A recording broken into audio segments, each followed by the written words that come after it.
Mais uma vez, boa noite a todos. A graça e a paz do Senhor estejam com todos, amém? Depois de louvores tão ricos e belos como que cantamos aqui, creio que o nosso coração está preparado para ouvir a mensagem. Também quero já aqui citar os nossos visitantes, alguns que vejo aqui, né? Que sintam-se abraçados pela nossa igreja, abraçados pela nossa igreja, sintam-se acolhidos e sejam muito bem-vindos. Nossa igreja, como o Milka bem orou aqui, é uma parte da família do Senhor, tá bom? Deus abençoe vocês. Queria te convidar a abrir o texto que está no Evangelho de João, capítulo 16, verso 16. João 16, 16. Vamos ler até o verso 33. O tema de hoje é o testemunho da alegria. Espero que você esteja alegre com Jesus hoje aqui, amém? Então vira para o irmão que está do seu lado, brincadeira. Brincadeira, só acha aí o texto. O pessoal queria aqui na frente, o pessoal estava... Não. Brincadeira, gente. João 16, 16. Amém? Diz assim: mais um pouco e já não me verão. Um pouco mais e me verão de novo. Alguns dos seus discípulos disseram uns aos outros: o que ele quer dizer com isso?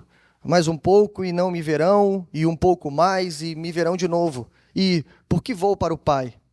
E perguntavam: o que quer dizer um pouco mais? Não entendemos o que ele está dizendo.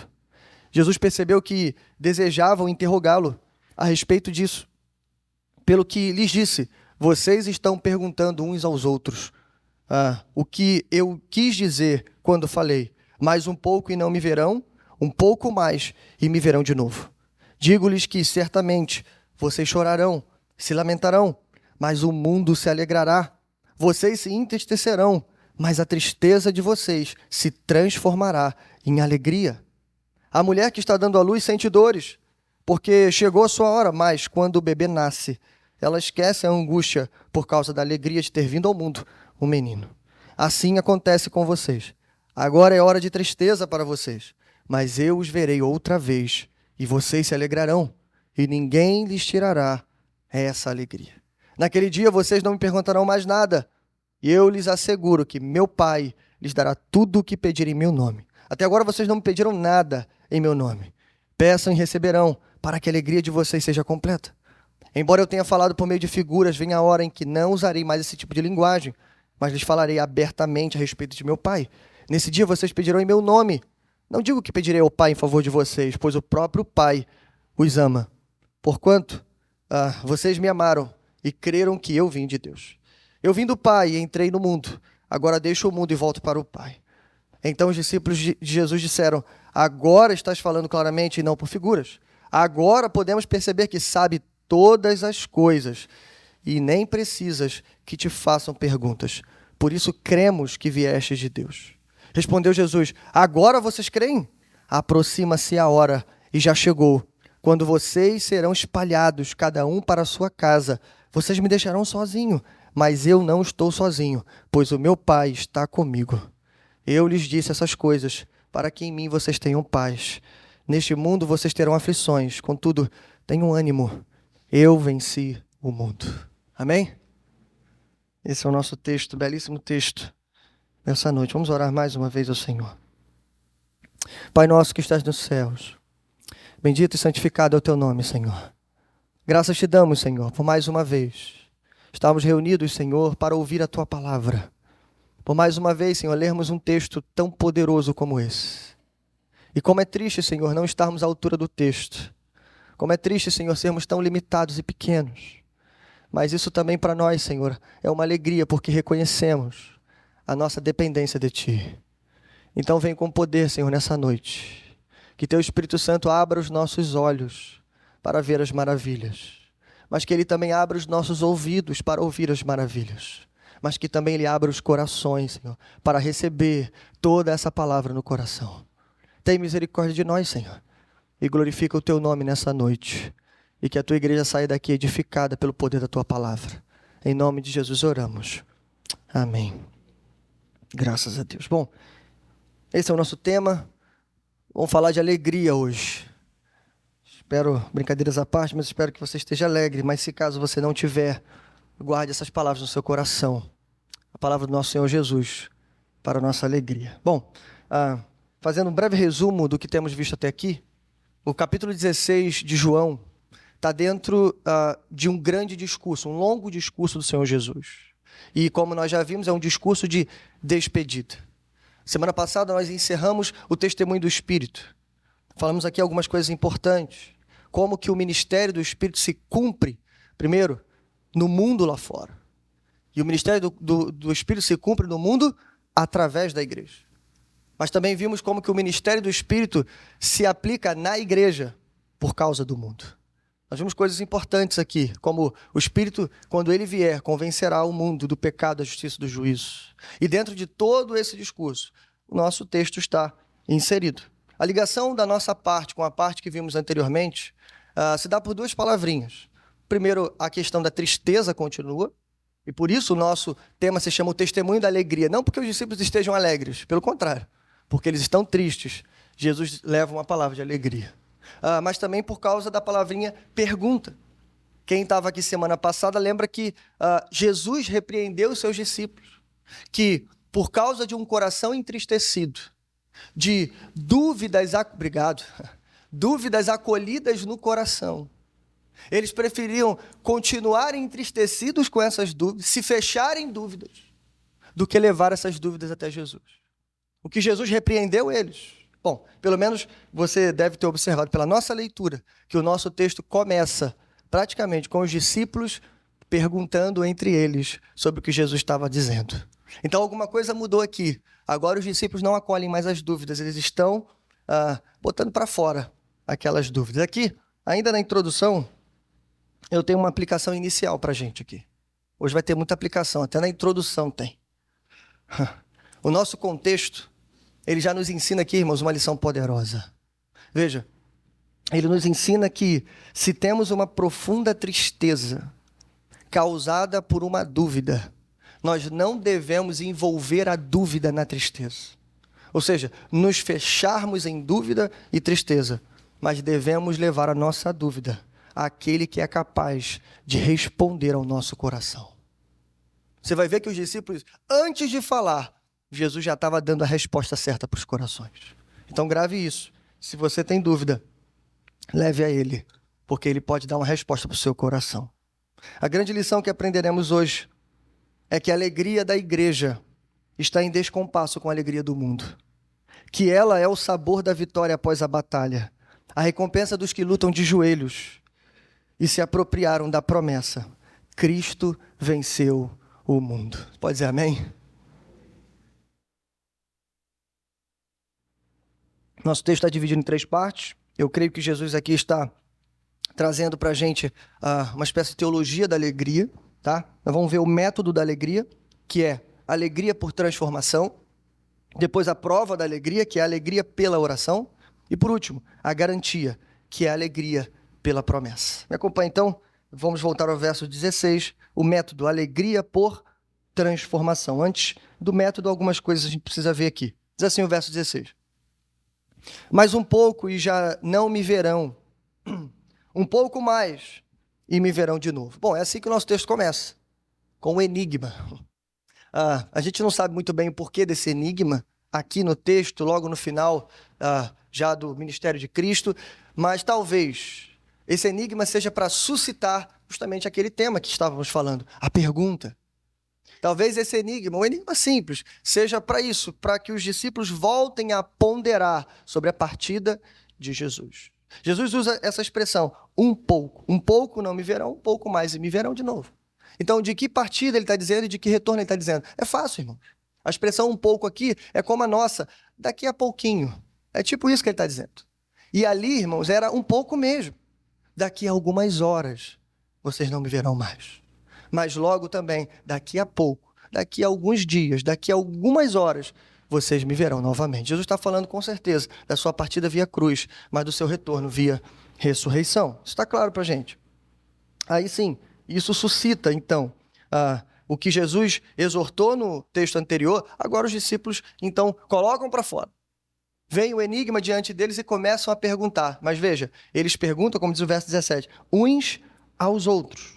Eles não perguntam para Jesus ainda, eles estão no meio que um debate, no meio que uma conversa. Ao que tudo indica, Jesus está um pouco afastado, ele não poderia ouvir. Ficou claro para os discípulos alguma coisa diferente ali, tá bom? Bom, o texto diz no verso 19, Jesus percebeu que desejavam interrogá-lo. Veja, irmãos, a palavra perceber aqui é gnóstico, que significa conhecimento profundo ou íntimo. Em outras palavras, o que o texto está nos dizendo é que estamos diante de uma demonstração clara da divindade de Jesus Cristo. Sabe por quê? Porque a palavra conhecer aqui, irmãos, não é no sentido de que Jesus viu os discípulos balbuciarem algumas palavras. Jesus não estava de longe tentando fazer leitura labial. Jesus não imaginou o que eles estavam pensando. Ei, Jesus sabia o que se passava no coração deles.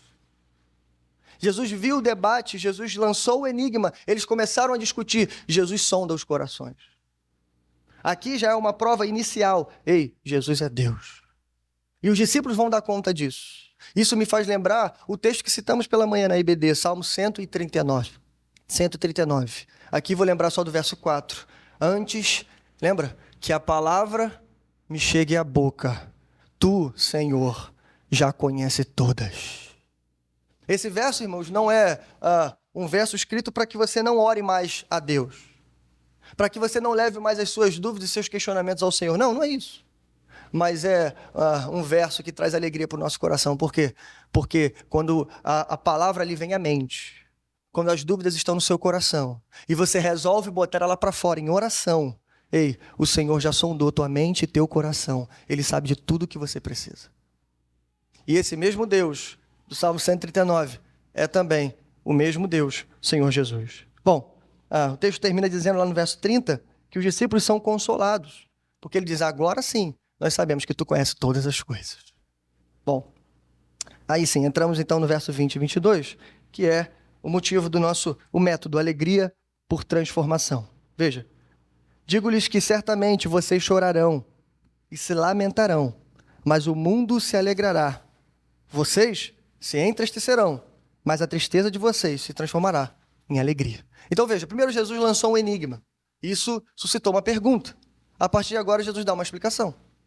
Depois da explicação, Jesus ainda faz uma ilustração, como que de apoio, né? Para dizer assim, olha, eu vou explicar, mas vou ilustrar também. A ilustração não é um enigma, é claro para eles. Mas vamos primeiro à explicação. Bom, irmãos, a explicação aqui vai falar de alegria, mas antes de falar de alegria, tem que falar de tristeza. A alegria está diretamente ligada, pelo menos aqui no texto, à tristeza. E é interessante porque quando Jesus vai consolar os seus discípulos e vai falar de alegria, ele começa falando de uma tristeza. Ele diz assim, olha, certamente vocês chorarão. Isso aqui, por um lado, é bom, irmãos, porque o nosso Cristo sabe que somos pó. Ele nos conhece. Ele sabe que passamos por períodos difíceis, de luto. Sentimos a falta de entes queridos, a partida. E sofremos por vários e vários outros problemas. Problemas causados por pessoas vivas, não só pessoas que já se foram, pessoas que estão entre nós.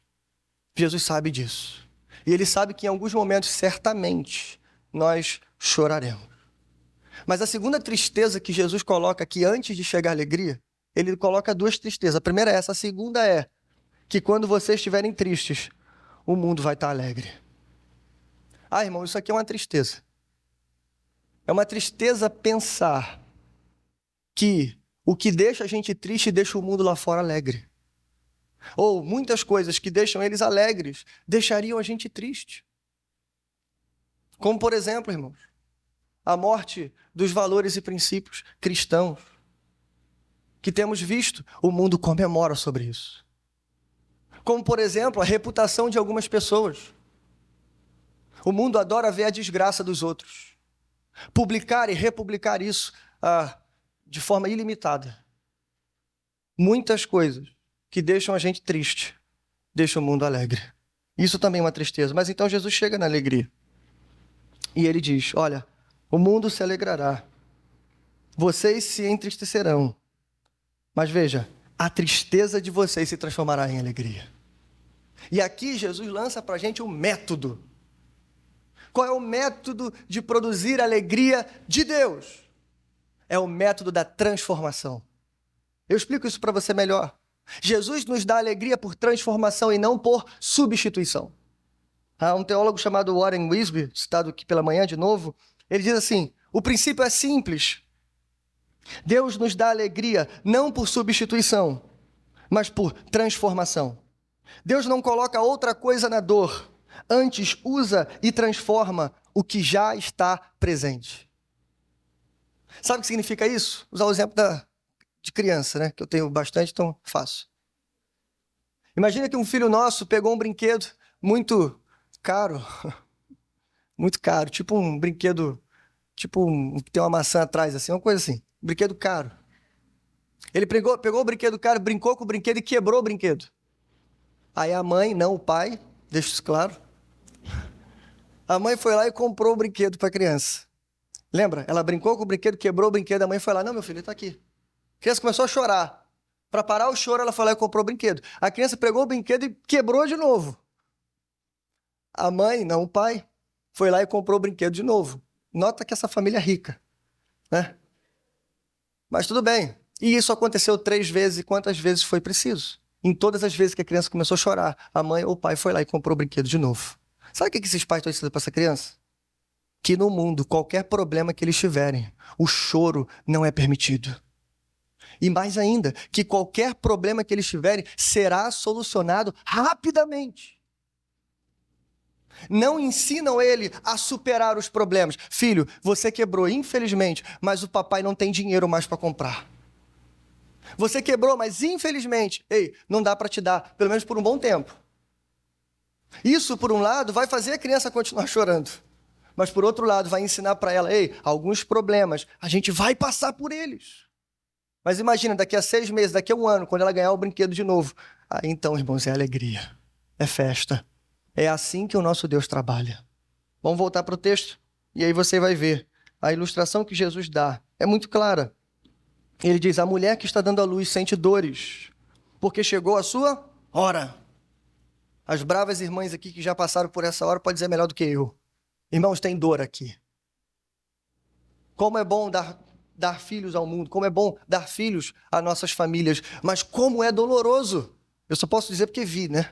Porque assisti. E seja o parto normal ou a cesariana, irmãos, a dor embutida ali. Seja no momento do parto ou depois da recuperação, há muita dor. Mas Jesus deixa claro, mas quando a gente ouve o chorinho do bebê, toda aquela dor vai embora. Imagine, irmãos, a mulher, as irmãs se desgastando, como diz o obstetra, empurra, empurrando, e toda aquela dor vai embora quando a gente segura, irmãos, aquele bebezinho leve nos nossos braços. E o que Jesus está dizendo aqui é, a dor não apenas vai embora, a dor não apenas é dissipada, como a gente se esquece da dor. O fato de segurar um bebê faz a gente esquecer da dor. É assim que Deus trabalha. Ele transformou a água em vinho. Ele transformou o mal em bem na vida de José. Ele transformou uma família em povo, escravos em nação e uma terra dominada pela terra prometida. Veja o que Isaías, quase eu falei Jesus, mas foi Jesus que citou o texto, Isaías 61, diz pra gente sobre a alegria. Lá no início, lembra? Ele diz, o Espírito Soberano está sobre mim, porque o Senhor me ungiu. No verso 3 ele diz, olha para quê? Para dar a todos os que choram em Sião uma bela coroa ao invés de cinzas, óleo de alegria ao invés de pranto, e um manto de louvor em vez de espírito deprimido.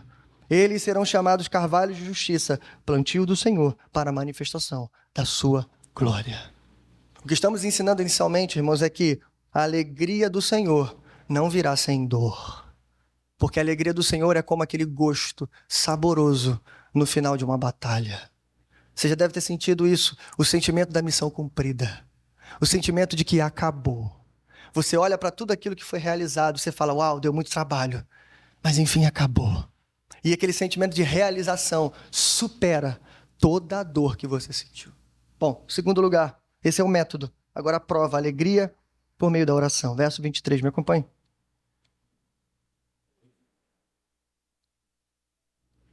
Naquele dia, vocês não me perguntarão mais nada. Eu lhes asseguro que meu Pai lhes dará tudo o que pedirem em meu nome. Em primeiro lugar, naquele dia. Essa expressão naquele dia acompanha um pouco mais. A expressão de que daqui a pouco eu vou partir, mas daqui a pouco eu volto. E ele está dizendo, naquele dia, que dia? O dia que eu ressuscitar. Só que naquele dia é uma palavra conhecida para os discípulos. Porque eles conhecem o Antigo Testamento e quase todas as profecias sobre o dia do Senhor, sobre o fim dos tempos, sobre o reino de Deus se manifestando entre os homens, trazem esse termo inicial, naquele dia. Em outras palavras, irmãos, o que Jesus está dizendo aqui é que a grande manifestação do reino do Senhor vai iniciar, tão logo ele morra, mas tão logo ele ressuscite dentre os mortos. Quando Cristo ressuscitar, o reino é inaugurado. É isso que ele está dizendo. E olha o que vai acontecer no reino inaugurado. Naquele dia vocês não me perguntarão mais nada. Há 3 opções aqui para essa interpretação. Naquele dia vocês não me perguntarão mais nada. Primeiro, vocês não me perguntarão porque vocês não terão mais dúvida. Essa opção não é boa, né? Até porque a gente tem dúvida. Não é isso? Então não é essa. Segundo, vocês não me perguntarão porque eu não estarei mais entre vocês. Essa também não é válida. Por quê? Porque foi Jesus que disse, estarei com vocês até a consumação dos séculos. Mas em terceiro lugar, vocês não me perguntarão. Sabe por quê? Porque agora vocês terão acesso direto ao Pai. Lembra? O véu foi rasgado, irmãos. Não tem mais átrio exterior, o pátio, santo lugar, santo dos santos. Não tem mais divisão. Não precisa chamar o sacerdote na porta, na entrada. As mulheres não precisam ficar do lado de fora. Ei, você pode ir a Deus em oração. É isso que ele está ensinando. Vocês não me perguntarão, não é porque Jesus não quer te responder, é porque você tem acesso livre ao Pai. É isso que ele está dizendo. Como isso é importante, irmãos. Veja, verso 24, ele prossegue. Até agora vocês não me pediram mais nada. Nada em meu nome. Peçam e receberão. Para quê? Para que a alegria de vocês esteja completa. Bom, aqui a gente chega na segunda parte do nosso sermão, que é a prova, que é a alegria por meio da oração. O que nós estamos falando aqui, irmãos, é que a alegria não é apenas o objetivo final de todas as coisas, e de fato ela também é. A alegria está lá na linha de chegada, mas ela não está só lá, ela está aqui também. A prova significa que nós teremos grandiosa alegria, interminável alegria, lá no dia do Senhor, no dia final. Não no dia da ressurreição, como foi aqui. Uma alegria ainda parcial, mas uma alegria final e total, lá no dia do retorno do Senhor. Sim, essa alegria é real, mas a prova de que essa alegria está a caminho é que a cada dia que você dobra os teus joelhos, você pode sentir alegria no Senhor. A prova da alegria do crente, irmãos, está quando ele está de joelhos. Isso aqui tem uma nota feliz para a gente, mas também tem uma nota triste para a gente. Porque, pastor, como é que ficam aquelas pessoas que não têm vida de oração? Como é que vai ficar com aquelas pessoas que não gostam de orar? E de fato, irmãos, com certeza, eu posso garantir isso. Nenhum de nós gostamos de orar. No sentido disso ser algo fácil e natural para a gente. Não há ninguém que não lute contra o seu próprio corpo. Talvez lute contra a sua própria agenda. Lute contra os seus compromissos. Lute contra as suas prioridades. Eu prefiro dormir do que ajoelhar. Eu prefiro deitar a cabeça do que falar com Deus. Então a oração é uma luta, e é uma luta para todos. Mas veja, a oração não é uma luta sem alegria. É uma luta, irmãos, como a gente viu nas dores de parto. Você pode até lutar contra o seu corpo, mas você sentirá a alegria completa do Senhor. Porque o fato de você orar, e às vezes é assim, a gente ajoelha, a gente vai ao Senhor em oração desanimado. Às vezes triste. Por qualquer coisa, pelo dia que foi cansativo, você só levou porta na cara naquele dia. As coisas não foram bem, as vendas não foram boas, o dia não foi legal. Mas quando você chega em casa, depois de tomar um belo banho, você poderia fazer 1 milhão de coisas. Tem aquela série que você deixou para terminar, tem os telefonemas que você precisa dar, tem as pessoas que você precisa falar. Mas se você parar naquele momento, ajoelhar, ou em pé, irmão, sentado, eu uso ajoelhar como um símbolo de oração, ok? Mas se você orar ao Senhor, adentrar ao Santo dos Santos em oração, irmãos, toda a dor não será só dissipada, será esquecida. Porque a alegria, o gozo, o contentamento que você sente diante de Deus em oração não pode ser comparado. Como é bom, irmãos, por alguns minutos, quando a gente ajoelha, é como se a gente já estivesse no reino dos céus. Você já viu quando você está de joelho, irmãos, os problemas vão embora. Você às vezes se ajoelha para orar por causa dos problemas. Mas você termina a oração e fala assim, cara, eu até me esqueci de pedir. Porque estava tão bom aqui. Que eu esqueci de pedir, Senhor. Mas lembra, antes que a palavra te chegue à boca, Ele já conhece todas. Ah, irmãos, é alegria no momento da oração. Bom, essa alegria completa, segundo Jesus, ela vem pelo menos por dois motivos. Verso 23. Porque o Pai lhes dará tudo. Lembra, eu já ensinei isso aqui, Jesus deixou isso claro. Tudo o que pedirem em meu nome, mas que estiverem de acordo com a vontade do Pai, tudo o que vocês pedirem, Ele lhes dará. Mas segundo, verso 26 e 27, veja isso. O motivo da nossa alegria completa é, nesse dia, vocês pedirão em meu nome. Não digo que pedirei ao Pai em favor de vocês, pois o próprio Pai os ama. Porquanto vocês me amaram e creram que eu vim de Deus. Veja, irmãos, o que Jesus está dizendo aqui para a gente, eu quero que você pegue isso aqui com muito carinho. Veja bem, é que a gente não apenas tem acesso ao Pai. E geralmente quando a gente fala de oração e adentrando ao Santo dos Santos e indo a Deus em oração, geralmente a gente para no acesso. Só que se a gente parar no acesso, a gente vai se lembrar daqueles filmes medievais, por exemplo, em que o rei está lá sentado na sua cadeira, na sala da justiça, a sala do trono, e aí tem aquela fila de súditos do lado de fora e um guarda com a lança na mão dizendo, entre! E aí entra e o rei está lá comendo as suas uvas, bebendo do seu vinho, já entediado, porque já recebeu dezenas de pessoas aquele dia. Ele ouve metade da súplica, se ele pode atender, ele atende, se não pode, ele não atende, mas ele não tem nenhum compromisso com o suplicante. O que Jesus está dizendo para a gente, irmãos, é, nós temos acesso como um suplicante na sala do rei. Mas quando você chegar diante do rei, lembre-se, ele não é apenas teu rei, ele é o teu Deus Pai. E mais do que ser teu Senhor, Ele te ama. É isso que Ele está dizendo. Por isso a nossa alegria é completa, se tivermos uma vida de oração. Terceiro lugar, verso 29. A garantia, alegria pela promessa. Verso 29, diz assim. Então os discípulos de Jesus disseram, agora estás falando claramente, não por figuras.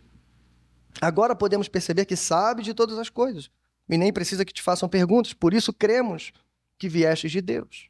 Aqui, irmãos, os discípulos estão animados. E aí começa aquela empolgação gostosa, boa, salutar. E a intenção de Jesus é alegrar o coração deles. Só que, irmãos, calma. A gente já tem visto aqui, em algumas vezes, que a empolgação ela atrapalha mais do que ajuda. E é tipo isso que está acontecendo aqui. Eles estão felizes, por um lado, porque agora estão começando a entender as coisas. Mas segundo, lembra? Porque Jesus acabou de dar uma demonstração clara e visível do seu poder e da sua divindade. E aí eles concluem dizendo, por isso cremos que vieste de Deus. Olha como é que Jesus responde isso. Agora vocês creem? Esse agora vocês creem pode ser interpretado de duas maneiras. Como se fosse assim, olha, eu falei tanta coisa, eu mostrei tanta coisa, e agora, já no finalzinho, daqui a algumas horas, Judas está chegando. Vai me beijar no rosto, eu vou ser traído e levado. Agora vocês creem? Como se fosse assim, agora é tarde demais. Não é isso que Jesus fala. Agora vocês creem, é explicado pelo verso 32. Aproxima-se a hora. Em outras palavras, agora vocês creem? Vai chegar a hora. E lembra, a hora é daqui a pouco. É hora mesmo, é questão de horas. Para que a atitude de vocês não acompanhe a confissão de vocês.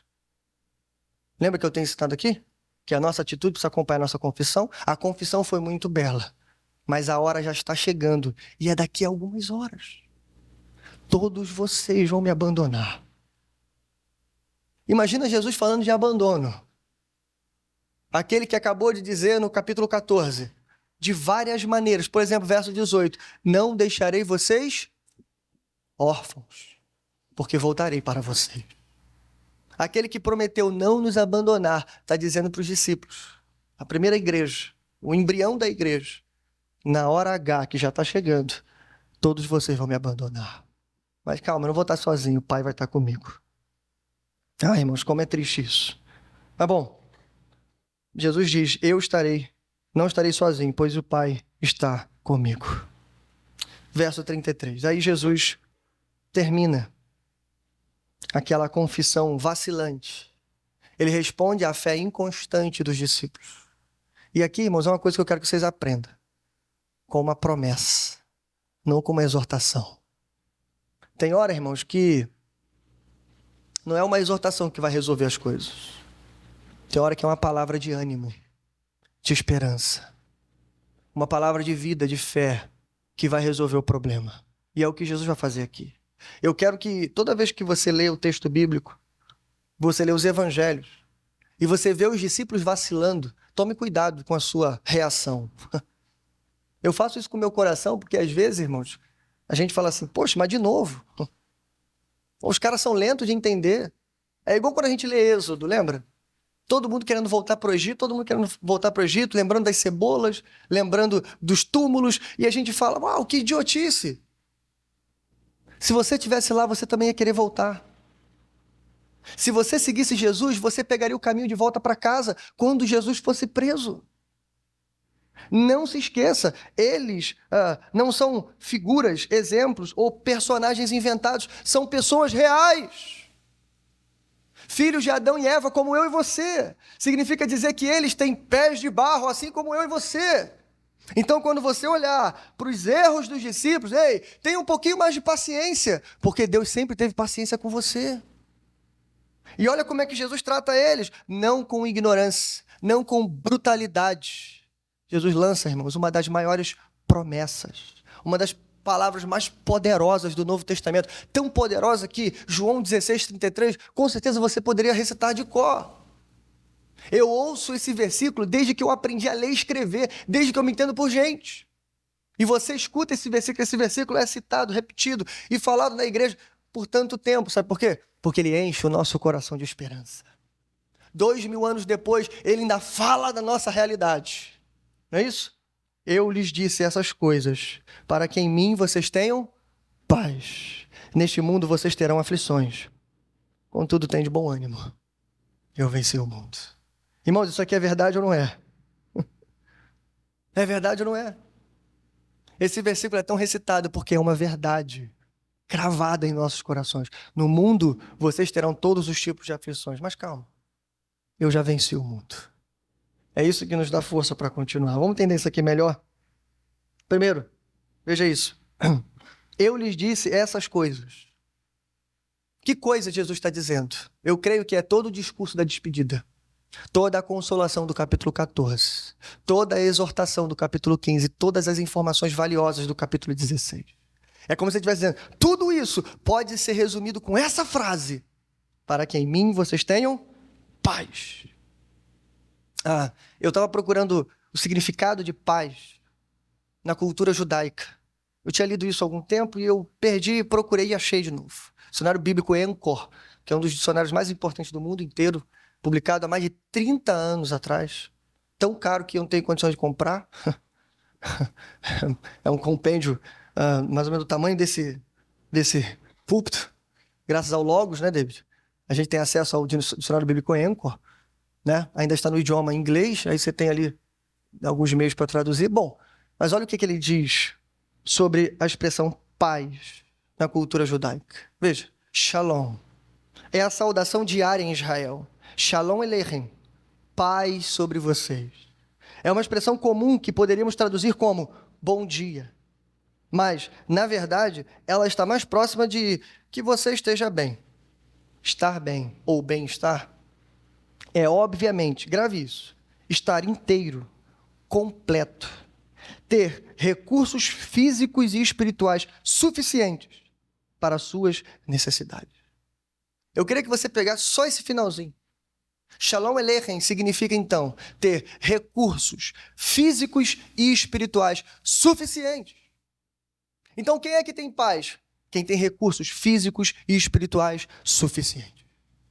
Então, baseado nessa definição, o que Jesus está querendo dizer é isso aqui. Primeiro, se paz é ter recursos físicos e espirituais suficientes, então vocês não podem ter paz sem mim. Não é isso que ele disse? Para que vocês tenham paz? Não, para que em mim vocês tenham paz. Não é isso que ele disse em João 15:5? Sem mim, nada podeis fazer. É isso que ele está dizendo. Ei, se você quer paz, não existe paz fora de mim. Não existe paz em outro lugar, para que em mim vocês tenham paz.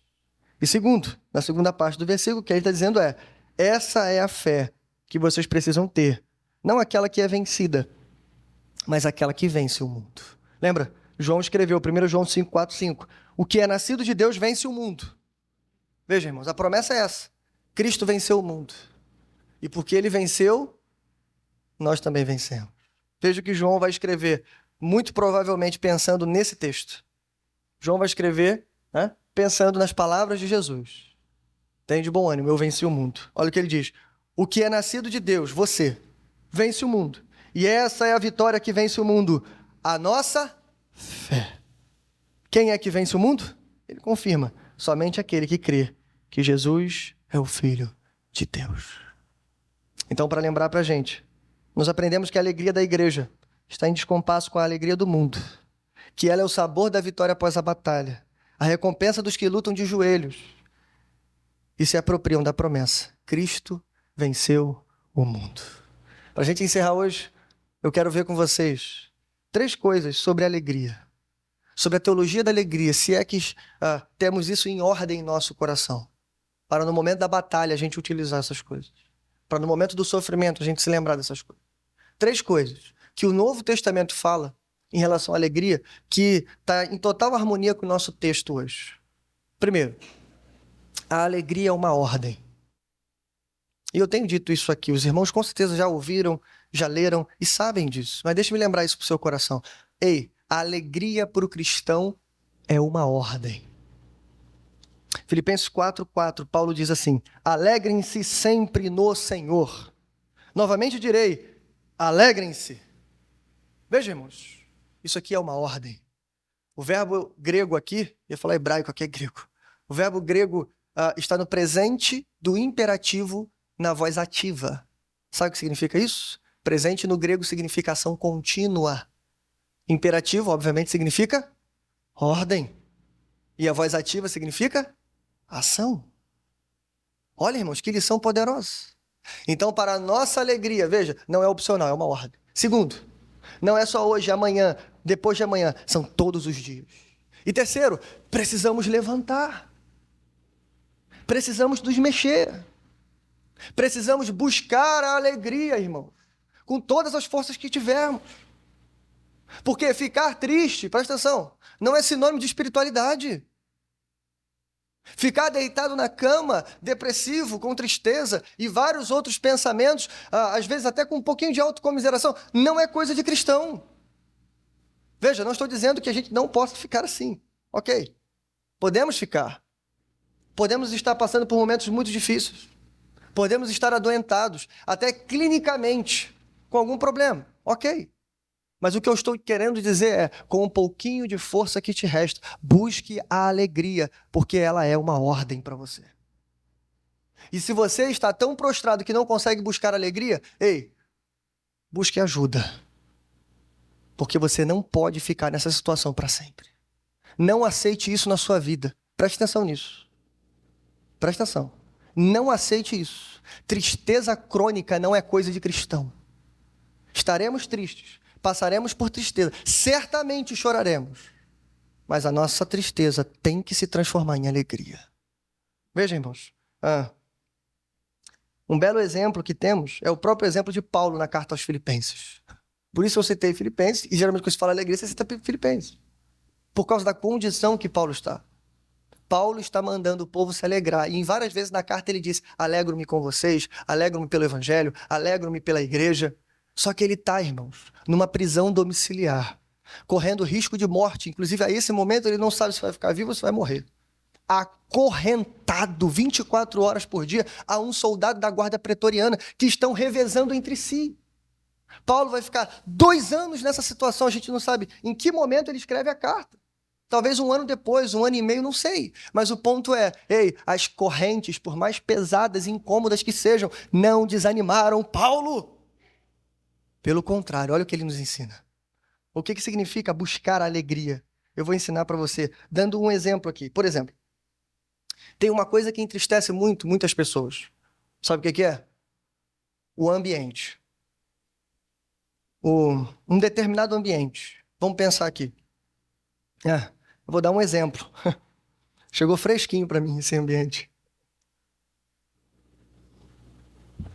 Nosso ambiente de trabalho. A primeira dica que eu daria, se você vai para um lugar que o ambiente te entristece, a primeira dica que eu daria é: fuja desse ambiente. E tem ambiente que você vai conseguir fugir. Mas geralmente o ambiente que nos entristece é aquele que a gente não pode fugir dele. Por isso ele nos entristece, porque a gente é obrigado a ir. Ambiente de trabalho. Às vezes a casa de algum parente. Aquele parente chato que você não gosta. Mas enfim. Mas que te causa tristeza. Você não queria ir, você vai. Porque tem que ir. Então eu preciso te dar uma segunda dica, que é a dica que Paulo dá. Se não puder mudar o ambiente, transforme o ambiente com a palavra de Deus. Ei, presta atenção, isso aqui não é filosofia barata, não. Isso aqui é a palavra do Senhor. Olha o que Paulo vai fazer. Filipenses capítulo 1, verso 13. Como resultado do quê? Da minha prisão, tornou-se evidente a toda a guarda do palácio e a todos os demais que estou na prisão por causa de Cristo. Aí você fala, pastor, mas não quer dizer nada. Quer dizer sim. Olha como é que Paulo fecha a carta nas saudações finais. Filipenses 4, 21 e 22. Saúdem a todos os santos em Cristo. Os irmãos que estão comigo enviam saudações. Quem? Todos os santos lhes enviam saudações. Especialmente os que estão no palácio de César. É possível, irmãos, aqui que ele esteja falando de alguns ricos, poderosos, que viviam no palácio. Mas com certeza, ele está falando de muitos soldados que ficaram 6 horas, 12 horas acorrentados, irmãos. Imagina, no braço do apóstolo Paulo. Imagina Paulo falando para você de Jesus o tempo todo. Imagina a curiosidade do soldado. Mas seu velho, por que você está preso? Ei, rapaz, eu estou preso porque eu sou escravo de Cristo Jesus. Imagina, irmãos. Paulo estava preso num ambiente hostil, de total tristeza. Ele não podia mudar o ambiente, mas ele transformou o ambiente pela palavra de Deus. Salmo 19, 8. Os preceitos do Senhor são justos e dão alegria ao coração. Os mandamentos do Senhor são límpidos e trazem luz aos olhos. Segundo lugar, o que o Novo Testamento nos ensina é que a alegria também é um alvo. Veja, Hebreus 12, versos 2 e 3. Tendo os olhos fitos em Jesus, autor e consumador da nossa fé, ele, pela alegria que lhe fora proposta, suportou a cruz, desprezando a vergonha, assentou-se à direita do trono de Deus. Pensem bem naquele que suportou tal oposição dos pecadores contra si mesmo, para que vocês não se cansem nem se desanimem. Lembra, irmãos? A alegria não é por substituição, ela é por transformação. A alegria, ela é o sabor da vitória no final da batalha. Mas ela não é só isso. Ela é o nosso alvo. Ela é a nossa motivação também. Quando você estiver em total trevas, lembre-se disso. A tristeza é passageira, mas a alegria dura para sempre. Lembra disso. Ei, e o texto fala de Jesus. E é isso mesmo que você deve estar imaginando. Quando Jesus, daqui a algumas horas do nosso texto, foi traído, surrado, espancado, envergonhado, e tudo que eles puderam fazer com Jesus, eles fizeram, porque ele se entregou. Por isso o nosso texto usa a palavra vergonha. Ele suportou toda a vergonha. Mas, irmão, Jesus não estava suportando a vergonha como um derrotado. Pelo menos não internamente. Exteriormente, ele estava derrotado, mas interiormente, irmãos, no coração de Cristo, estava a alegria que lhe era proposta como uma bandeira à sua frente. Jesus estava olhando, irmãos, o tempo todo para a linha de chegada. Ele não estava olhando para o tamanho da estrada, ele estava olhando para a linha de chegada. Pela alegria que lhe estava proposta, suportou a cruz. Esse é o exemplo que devemos seguir. Aí talvez você esteja se perguntando assim, pastor, mas que alegria é essa? O texto responde. É a alegria, irmãos, de ter a glória que ele tinha com o Pai antes da fundação do mundo devolvida a ele. É a alegria de ser exaltado à destra do Pai e ter todos os seus inimigos colocados como estrados dos seus pés.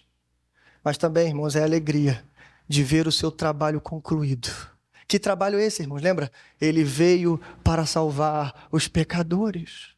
É a alegria de ter deixado 11 homens falhos, mas com a garantia do Espírito Santo e a saber que 120 homens receberiam o Espírito Santo, mas 3.000 almas se converteriam. É possível que naquele momento Jesus estava vendo aquelas 3.000 almas, depois as 5.000 almas, depois o avanço, as missões do apóstolo Paulo, todas as igrejas sendo formadas, depois o final do primeiro século, João na ilha de Patmos, as igrejas ainda sobreviventes, o evangelho se espalhando na Europa. É possível que ele tenha visto na cruz todos os crentes fiéis ao Senhor durante esses 2.000 anos. É possível, irmãos, que ele tenha visto na cruz você. Talvez hoje aqui adorando e louvando o nome do Senhor. É possível que ele tenha visto a sua igreja de todas as eras. Lembra aquela visão gloriosa que João tem? Lembra? Eu vi uma multidão, irmãos, que os olhos não podiam contar. De todas as raças, tribos, povos e nações. Essa é a alegria que ele estava proposta. Por isso ele suportou a cruz. Então lembre-se, grave isso no seu coração. Um grande motivo de tristeza é olhar para a tristeza. Levante o seu olhar e veja Cristo, a sua alegria. Lembrei de um homem aqui. Se você olhar ao redor para aquilo que te entristece, você só vai ver pedras vindo na sua direção. Mas se você levantar a cabeça um pouquinho e olhar para o céu, mesmo durante a sua morte, você vai ver os céus abertos. Amém?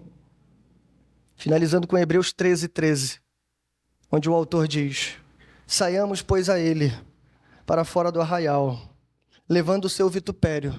Por quê, irmãos? Esse é o nosso alvo. Essa é a nossa bandeira. Veja, porque não temos aqui cidade permanente, mas buscamos a que há de vir. Terceiro e último lugar. A alegria é permanente. Para a gente encerrar hoje.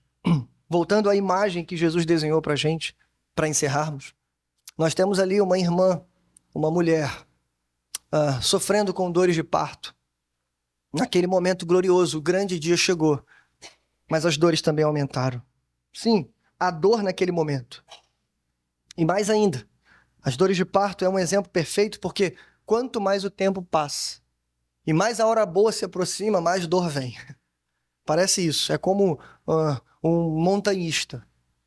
Alguém numa trilha, subindo uma montanha. Quanto mais ele se aproximar do topo, pior ficará a subida. É tipo isso. Essa é a vida do crente, como nós vimos. Essa é a vida do cristão. Mas a gente aprendeu também que essa dor, tão logo ouve o chorinho do bebê, segura o bebê no colo, nos braços, ela não só é dissipada, como ela é esquecida. A alegria é tão grande que é como se não tivesse dor nenhuma. Cadê aquela dor? Foi toda embora. Porque o bebê nasceu, saudável, bonito, e a gente está feliz. Acabou. Da mesma maneira, irmãos, é a nossa vida também. E eu estou falando muito mais do que os nossos problemas cotidianos. Sim, com eles também. Muito mais do que as coisas que te entristecem nessa vida. Sim, com essas coisas você também pode aplicar isso aqui. Esse princípio. Toda a dor do crente é passageira, mas a alegria dura para sempre. Pode aplicar esse sentido, não tem problema. Se você está triste aqui hoje, você entrou nesse lugar entristecido, lembre-se disso, a sua dor é só por um momento. A sua dor só vai durar um instante. Daqui a pouco ela passa, assim como a mulher em dores de parto. Mas eu estou falando aqui, irmãos, de algo muito, muito mais sério do que isso. Eu estou falando da dor de parto que a igreja sente por causa da partida do noivo. Foi o próprio Senhor Jesus que olhou para a escatologia e chamou o nosso tempo de dores de parto também. E ele disse, os sinais aconteceriam. Guerra, rumores de guerras, pragas, corrupção, roubo, pais contra filhos, filhos contra pais, enfim, uma desordem social generalizada. Foi ele que disse. Então logo o dia se aproxime, será como dores de parto. Mas, irmãos, essas dores também serão passageiras. Porque, veja, foi isso que ele disse. Assim acontece com vocês. Agora é hora de tristeza para vocês, mas eu os verei outra vez. e vocês se alegrarão, e ninguém lhes tirará essa alegria. Pode dizer amém? Irmãos, eu quero terminar dizendo isso, Jesus está voltando. Como eu te falei, o nosso texto, Jesus estava falando para os discípulos da sua ressurreição. Mas assim como ele voltou para a alegria dos discípulos na ressurreição, ele também voltará daqui a não sei quanto tempo. Pode ser um pouco de tempo, pode ser muito tempo. Tá, irmãos? Eu não sei quanto tempo ainda vai durar a nossa estadia nesse mundo, mas lembre-se, somos peregrinos. Estamos aqui de passagem. Se você não se esquecer disso, você vai bem. E quando vier, lembra, não buscamos aqui cidade permanente, porque não temos. Mas nós buscamos aqui a de vir. Ele está vindo. E quando a cidade descer do céu, você não será pego de surpresa.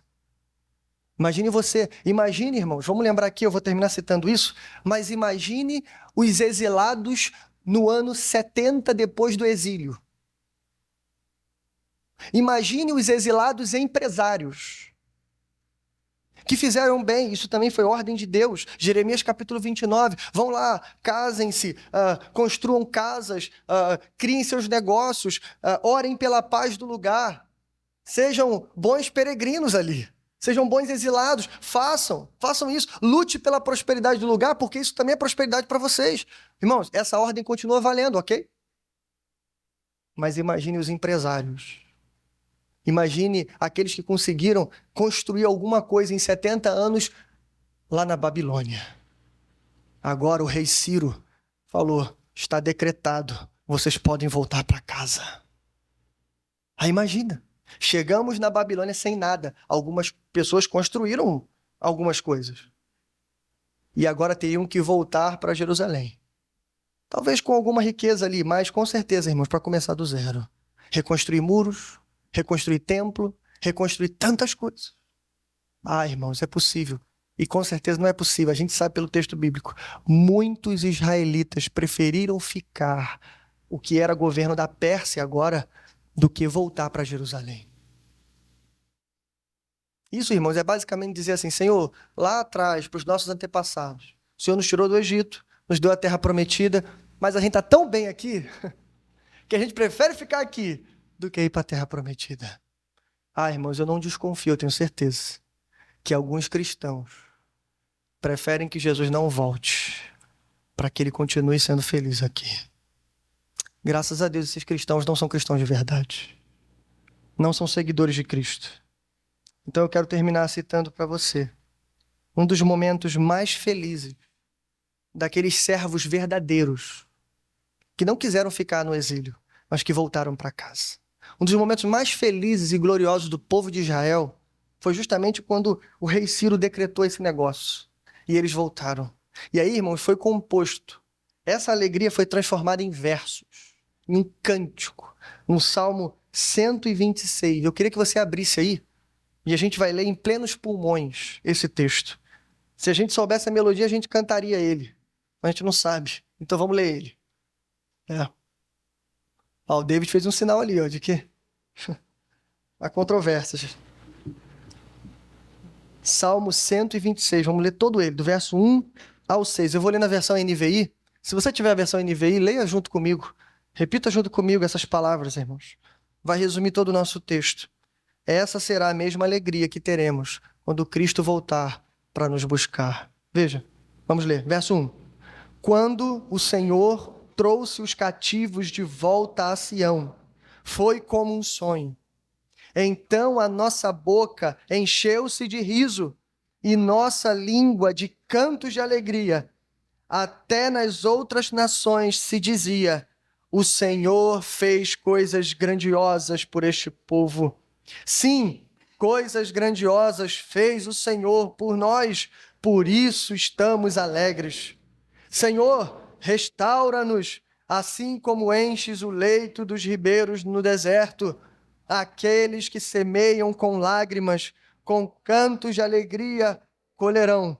Aquele que sai chorando, enquanto lança a semente, voltará com cantos de alegria, trazendo os seus feixes. Pode dizer amém? É assim que a gente encerra nessa noite. Guarde essa palavra no seu coração. Ei, a tristeza é passageira, mas a alegria durará para sempre. E de todas as tristezas que nós temos, a pior delas, com certeza, é que nós queremos que o noivo retorne, irmãos, o mais rápido possível. E ele já está vindo, e quando ele vier, toda a nossa tristeza vai se transformar em alegria. E essa alegria nunca mais terá fim. Amém? Vamos a Deus em oração. Pai nosso que estás nos céus, bendito e santificado, Senhor, é o teu nome. Obrigado, Senhor, pela tua palavra. Simples, Senhor, como deve ser, mas que continua falando em nossos corações. Como é bom lembrar, Senhor, que no mundo temos aflições, mas que o Senhor já venceu o mundo. E que a sua vitória, Pai, é a nossa vitória. E isso nos enche de alegria, Senhor. Porque, como diz a canção, daqui até o final teremos alegria. E toda dor é por enquanto, Senhor. Então, obrigado, Senhor, pela tua palavra, que lembra para nós, Senhor, pessoas que passam, Senhor, por momentos difíceis, como os discípulos também. Nós que temos pés de barro, que somos pó, e como diz o salmista, tu conheces a nossa estrutura e sabes que somos pó. Então, Senhor, obrigado, porque o Senhor tem nos consolado com essa palavra. Coloque em nossos corações, Senhor, todos esses ensinamentos. E mais do que isso, Senhor, renova, Senhor, a alegria dentro de nós. Restaura, Senhor, a nossa alegria. Como diz outro salmo, restaura, Senhor, para que teu povo volte a alegrar-se em ti. Para que tenhamos alegria novamente, Senhor. Se há alguém em nosso meio que sofre com dores, Senhor, sejam elas clínicas, Senhor, sejam elas causadas por alguém que está vivo ou alguém que já morreu. Ah, Senhor, como diz a tua palavra, certamente choraremos. Faz parte da nossa vida. Mas a nossa oração é, no momento certo, que o Senhor sabe qual é, transforma, Senhor, essa tristeza em alegria para a glória do teu nome.